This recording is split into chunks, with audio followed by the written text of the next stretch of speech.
1968, Apollo 8 went to the moon.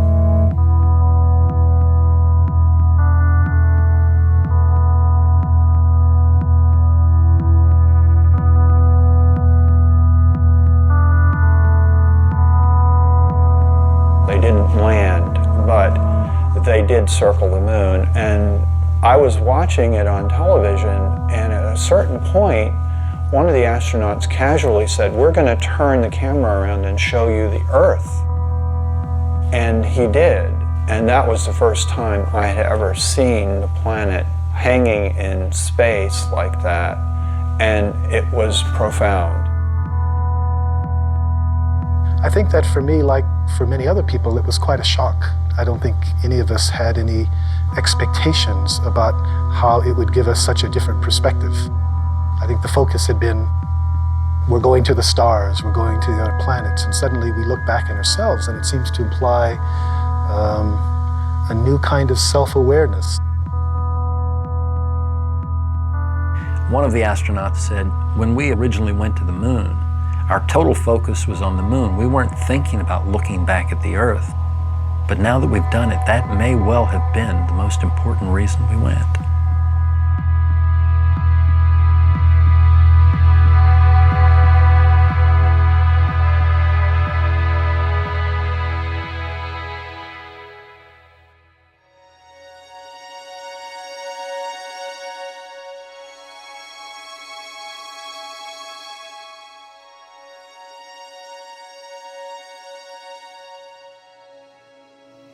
Oh, golly, I remember going through launch, which is an overwhelming experience.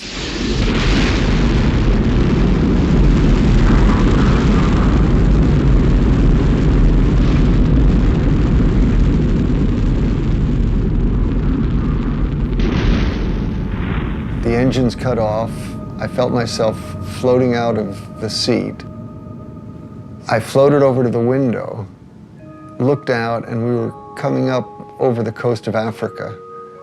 And that's when it hit me. I'm in space.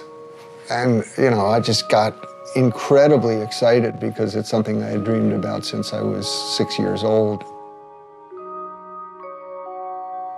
I think you start out with this idea of what it's going to be like. And then when you do finally look at the Earth for the first time, you're overwhelmed by how much more beautiful it really is when you see it for real. It's just like it's this dynamic, alive place that you see glowing all the time. It was truly incredible to be up there doing what I always wanted to do my whole life, and then to kind of glance back at our planet and see that view was just tremendous. I can only describe what I've seen. You know, looking down at the Earth and you see that line that separates day into night slowly moving across the planet. Thunderstorms on the horizon casting these long shadows as the sun sets. And then watching the Earth come alive. And you see the lights from the cities and the towns. The events you see from space, like flying over thunderstorms, looking at them from the top, were spectacular. Like a fireworks show going on, and you're looking at it from the very top. You know, shooting stars going below us, or you know, dancing curtains of auroras. It's just very hard to describe all the, you know, the colors, the beauty, the motion.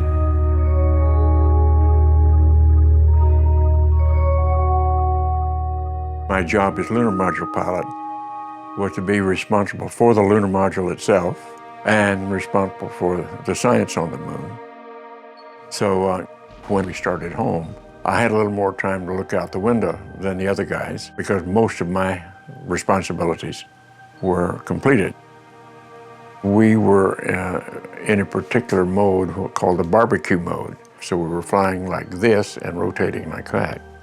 What that caused to happen was every 2 minutes, a picture of the Earth, the moon, the sun, and a 360-degree panorama of the heavens appeared in the spacecraft window.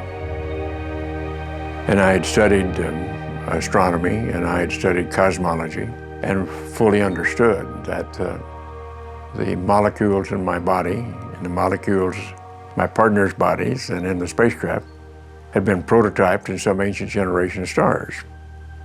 In other words, it was pretty obvious from those descriptions, we're stardust. Well, that was pretty awesome and powerful, particularly since I had a little more time at this point to be reflective and to think about it. Awe, I think, is one of those words that you have a better understanding of once you see it, too. I felt like, you know, using the word awesome was totally appropriate when it came to describing what the planet looks like.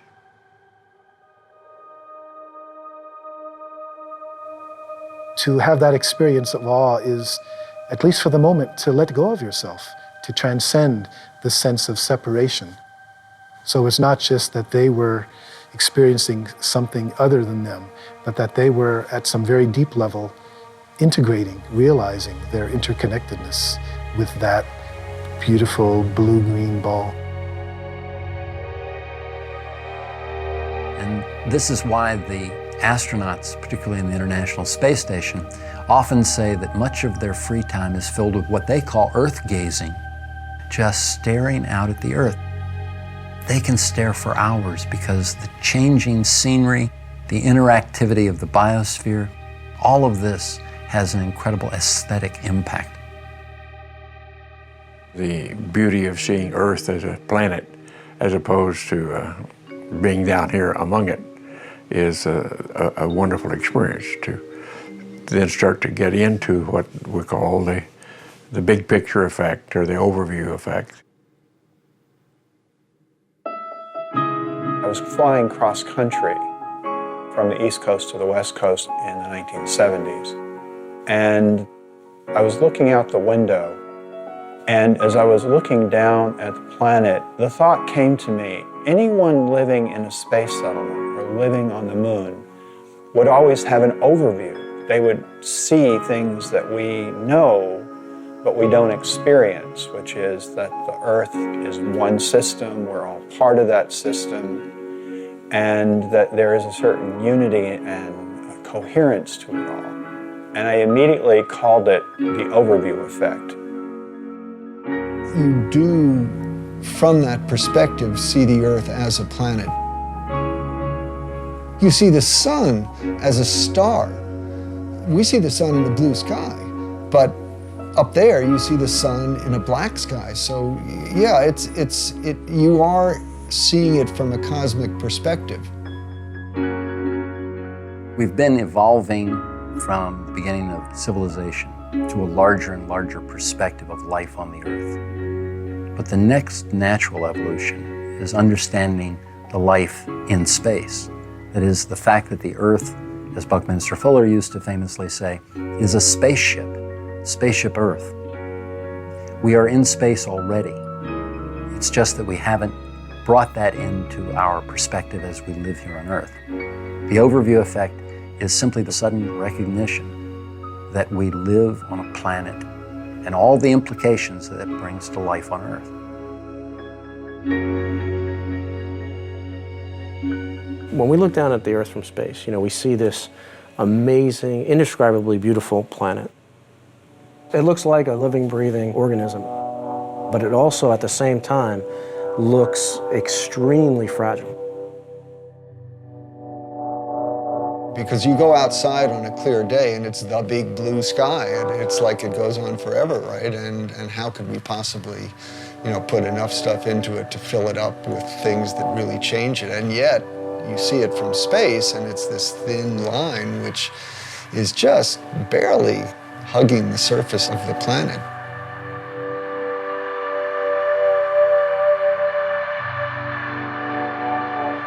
Anybody else who's ever gone to space says the same thing, because it really is striking and it's really sobering to see this paper-thin layer and to realize that that little paper-thin layer is all that protects every living thing on Earth from death, basically, from the harshness of space. There's this very poetic concept that a lot of people express, that there are no boundaries from space. And I've heard a lot of my astronaut colleagues say that. Unfortunately, it's not true. You do see boundaries. They're mostly the result of human impact. You can see erosion, clear cutting of forests, and you know, it's a long litany of environmental impact that we've had on our planet, and that's something which, when you see it from a cosmic perspective, makes you really appreciate the concept of spaceship Earth. I mean, we're all here together.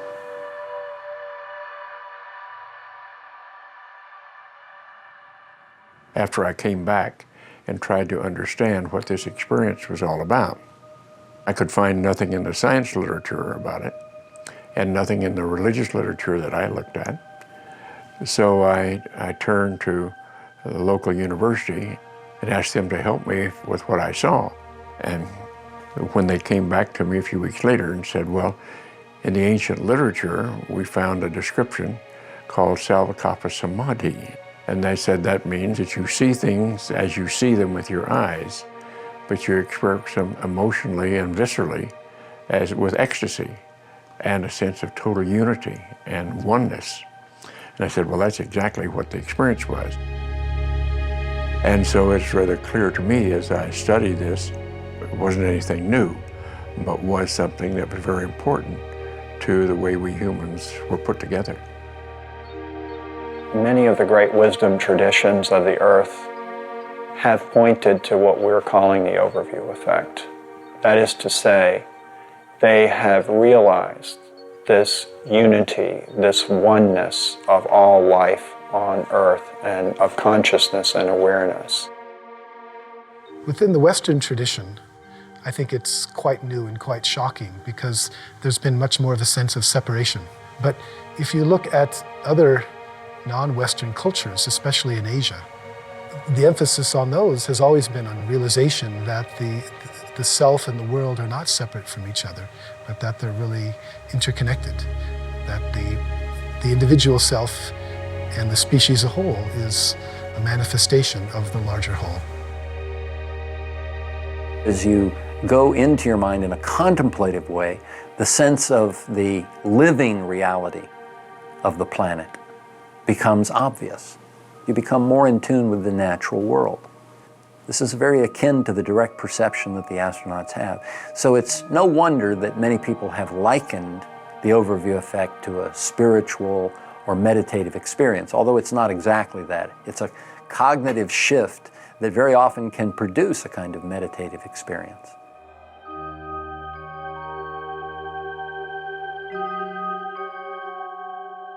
I'm sure we all interpret it somewhat differently. I know some of the fellows go right to a religious explanation.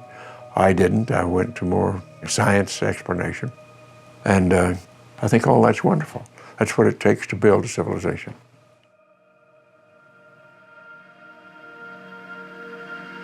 This view of the Earth from space, the whole Earth perspective, I think is the true symbol of this age. And I believe that what's going to happen is there's going to be a greater and greater interest in communicating this idea, because after all, it's key to our survival. We have to start acting as one species with one destiny. We are not going to survive if we don't do that. We're seeing very clearly that if the Earth becomes sick, then we become sick. If the Earth dies, then we're going to die. People sense that something's wrong, but they're still struggling to go back and find out what the real roots of the problem are. And I think what we need to come to is a realization that it's not just fixing an economic or political system, but it's a basic worldview, a basic understanding of who we are that's at stake. And a part of that is to come up with a new story, a new picture, a new way to approach this and to shift our behaviors in such a way that it leads to a sustainable approach to our civilization as opposed to a destructive approach. It is a fragile planet, and if we don't take care of it and we don't work together, then we are going to have bigger issues than we have now down the road. On a grand scale, that's, we're basically all living in this one ecosystem called Earth. And everything that you do on one side of the ecosystem affects the other side. And that is a new way for living for most of humanity. We humans are responsible for ourselves. And if we are endangering our future, then we've got to learn how to do it differently and to go forward into a sustainable period. And right now, that seems very difficult to see how it's going to be, but we've got to work on it. When I was above the space station, looking down at the space station, looking down at the, against the Earth, and seeing this, amazing accomplishment, I was thinking, wow, there was 15 nations that worked together to build this amazing orbital complex in space. And if we can, take these 15 nations and do this amazing accomplishment, imagine what we can do by working together, by setting aside our differences for a common goal to overcome some of the challenges facing our planet.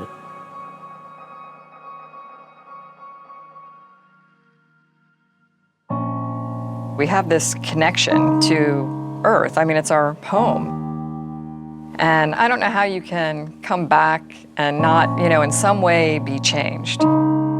It may be subtle. You see differences in, different people and the just general response when they come back from space. But I think collectively, everybody has that emblazoned on their memories, the way the planet looks. You can't take that lightly. It really, you realize that you've been blessed by the opportunity to see that. It really does look like this beautiful oasis out in the middle of nothingness. And if you have a chance for your eyes to adjust and you can actually see the stars in the Milky Way, it's this oasis against the backdrop of infinity, of this just, enormous universe behind it. And it's, really a very moving experience to be able to see that with your eyes. You look back at it and it's placed perfectly from the sun to take care of us, and you kind of take that reverse role on about, okay, well, we need to be taking care of it too, so that it can continue to do that for us. And I don't know how you can't have a greater appreciation for it after you see it that way.